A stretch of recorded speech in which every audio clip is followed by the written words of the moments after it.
Divorce sucks, but it doesn't have to define you. You're not alone, and you're not powerless, even when everything feels like it's falling apart.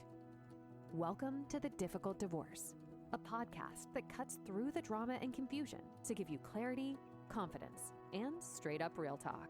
Hosted by Molly Rosenblum, family law attorney, fierce advocate, and the one you want in your corner when it all hits the fan. Each week, we'll break down the legal, the emotional, and the unexpected so you can take back control. Because smart decisions start with straight answers. Welcome back to The Difficult Divorce. My name is Anthony, and today we're talking about a situation that comes up constantly in high-conflict divorces.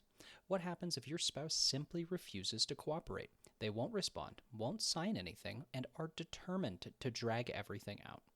Molly is here to explain what actually happens in the Nevada family court when one spouse refuses to engage. Molly, how are you doing today? Hi, Anthony. It's so good to be back after such a long time off, and I'm sorry for my voice this time because we have both been sick at the end of the year, but again, so glad to be back and happy to be answering questions on the difficult divorce today. I'm sorry you're not feeling well. Then let's get right into it, starting with one of our most common questions. When clients come to you and say their spouse isn't willing to cooperate, what does that actually look like in real cases? Believe it or not, it's actually something that happens quite often in Nevada divorces. Usually we'll get a spouse who's pretty intent on filing for divorce, and then they tell us that their spouse won't cooperate. And usually refusing to cooperate means that their spouse is just deliberately delaying the inevitable. Because in Nevada, I always tell clients the one thing that I can promise them is that at the end of this, they will get a divorce. So when a spouse refuses to cooperate, what that usually means is ignoring paperwork or refusing to exchange financial information or not showing up to court or not responding at all. And when we see this kind of behavior in a Nevada divorce, it usually is a controlled tactic and not a legal strategy. I don't think there's any attorney in Las Vegas or in Clark County or anywhere, quite frankly, that's telling their client, hey, just ignore it, don't participate, delay this, drag it out, and be difficult to the other side. I don't think that happens. Now, I know I'm not an attorney. But if there was an attorney in our state advocating for that kind of behavior, that seems like terrible advice. So let's go ahead and move on to our next question. A lot of people believe that if they don't cooperate, the divorce can't move forward. In the state of Nevada, would you say that's true? In Nevada, that's just not correct. And sadly, I think a lot of people do feel that if they don't cooperate, the divorce won't move forward. And that just doesn't happen. Again, the one thing we can promise our clients, the one predictable outcome about getting a divorce in Nevada is that if you want a divorce, you will get a divorce. And that's because one spouse can't hold up the process. They can't refuse to cooperate and stop the process of divorce. The divorce case will move forward whether they participate or not. And if they continue to refuse, eventually the court will give the client who wants the divorce. So if one spouse, digs in and refuses to engage in the process at all, how do our judges usually respond to that? For a client that wants the divorce, judges don't get emotional. We don't tend to see them get really upset about it. Usually what happens is the judges can sometimes get frustrated and they'll set hearings or they'll just sign off on paperwork if it becomes evident that a party doesn't want to participate. The deadlines still apply, discovery can still be compelled, orders can be entered without cooperation, and importantly, judges pay close attention to who's being reasonable and who's not, who is creating delay, who's causing problems. I recently had a case where an opposing party didn't want to provide their information, and we ended up having to file a motion to compel, as well as responding to several motions that he was filing to delay the case. And ultimately, he ended up getting sanctioned about $20,000 for frustrating the process and not participating in good faith. Wow, that's a lot of money. So it kind of sounds like, being uncooperative in your divorce could really end up costing you or being detrimental to the outcome of your case. Yeah, so again, causing frustration to the process, not participating, it almost always backfires on the party who's creating the problems. First and foremost, they lose credibility with the court. I mean, the judges just don't believe them. They don't give them any, I guess, quote unquote favors. And oftentimes what happens when somebody is trying to delay the process or frustrate the process of a divorce, they lose control of it pretty quick. The judges in Clark County are usually pretty fast to set hearings or even allow the process to move forward with a default. Sometimes, like I said, we see clients on the other side who are parties on the other side who face sanctions. They face financial penalties if they continue to obstruct the process and frustrate the process. And they could even face contempt, which could come with jail time.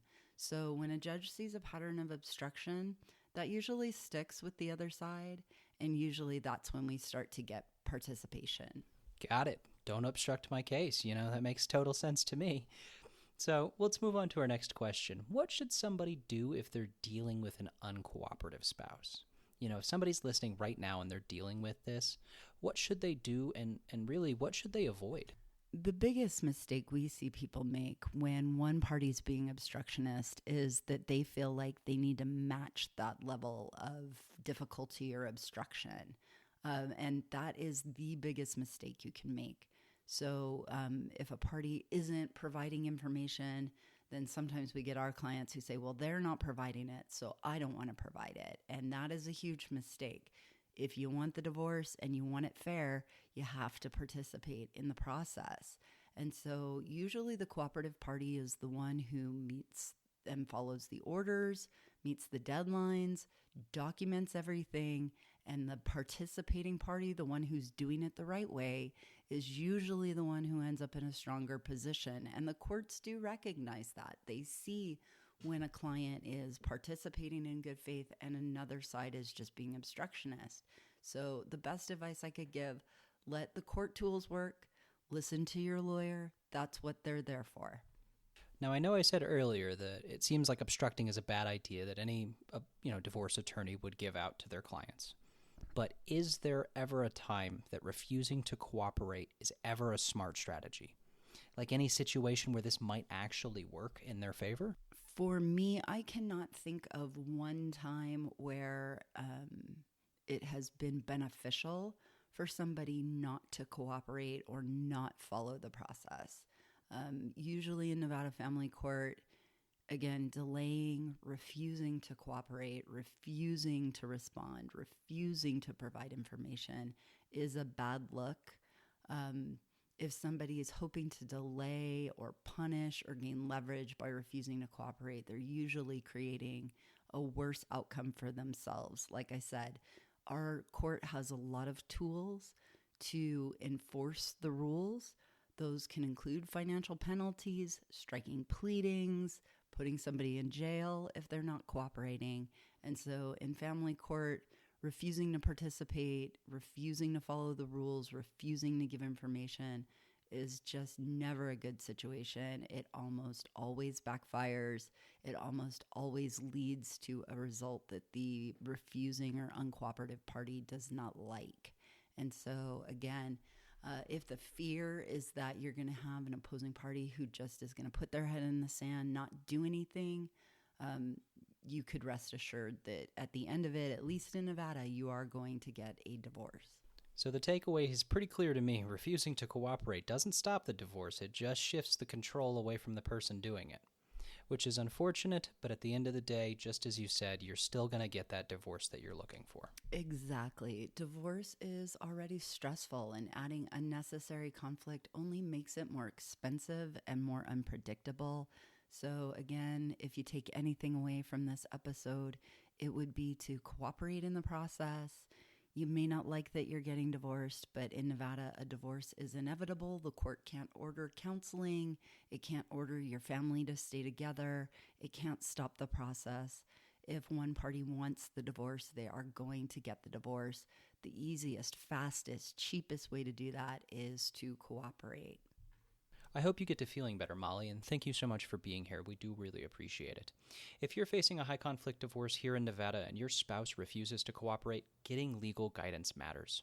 You can learn more about working with Molly and her team at rosenblumlawlv.com. That is ROSENBLUMLAWLV.com. Remember to like, subscribe, and send this episode to somebody you think might need it. We'll see you next Tuesday on The Difficult Divorce. Thank you for listening. You've been listening to The Difficult Divorce. Follow, review, and share if this helped cut through the noise. Find more tools and real talk on our website at rosenblumlawlv.com. And be sure to tune back in for the next episode. Because in divorce, what you don't know will cost you.